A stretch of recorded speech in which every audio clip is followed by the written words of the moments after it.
Hey everyone, welcome back to my channel, where we dive into the world of coding and explore some of the toughest problems out there.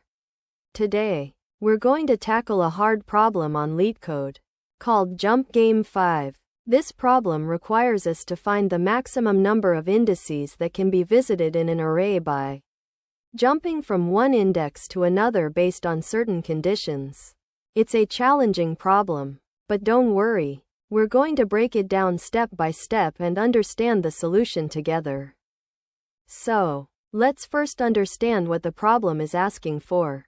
We have an array of integers, and we can jump from one index to another if the value at the current index is greater than the value at the destination index. However, there's a twist: we can only jump to indices that are within a certain distance d from the current index. And if we jump to an index, we need to make sure that there are no obstacles in between, meaning that the values at the indices in between should be less than the value at the destination index. Now, the key insight to solving this problem is to use a recursive approach, such as depth-first search, to explore all possible jumps from each index. Think of it like planning a road trip. You're at a certain city, and you want to visit as many cities as possible within a certain distance. You look at the map, and you see all the possible cities you can visit, and then you plan your route accordingly. It's the same idea here.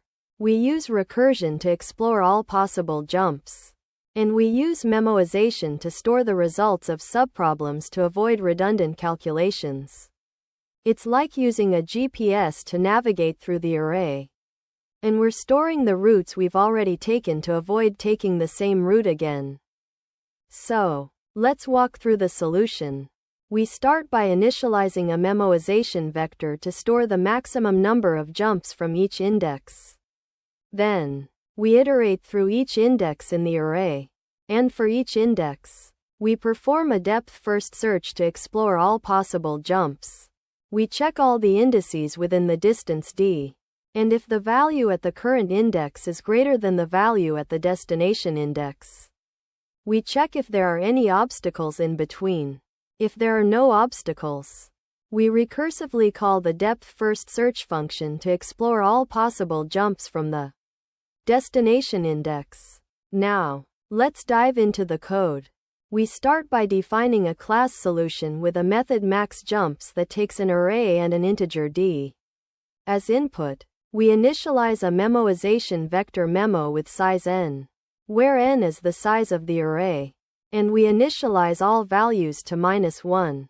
Then, we iterate through each index I in the array, and for each index, we call the depth-first search function dfs to explore all possible jumps.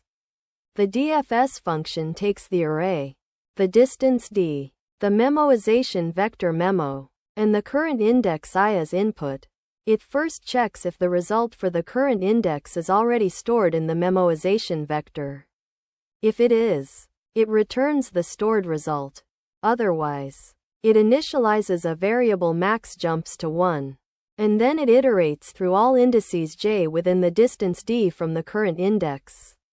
If the value at the current index is greater than the value at the destination index, and there are no obstacles in between, it recursively calls the dfs function to explore all possible jumps from the destination index. And it updates the maxJumps variable accordingly. Finally, it stores the result in the memoization vector and returns it. The time complexity of this solution is O(n squared, where n is the size of the array. Because we're using a nested loop to iterate through the array, the space complexity is O(n), because we're using a memoization vector to store the results of subproblems. And that's it. That's the solution to the Jump Game 5 problem on LeetCode. I hope you guys understood the solution and the intuition behind it. If you have any questions or you'd like to share your own approach, please comment below. Don't forget to like the video, subscribe, and comment your approach below.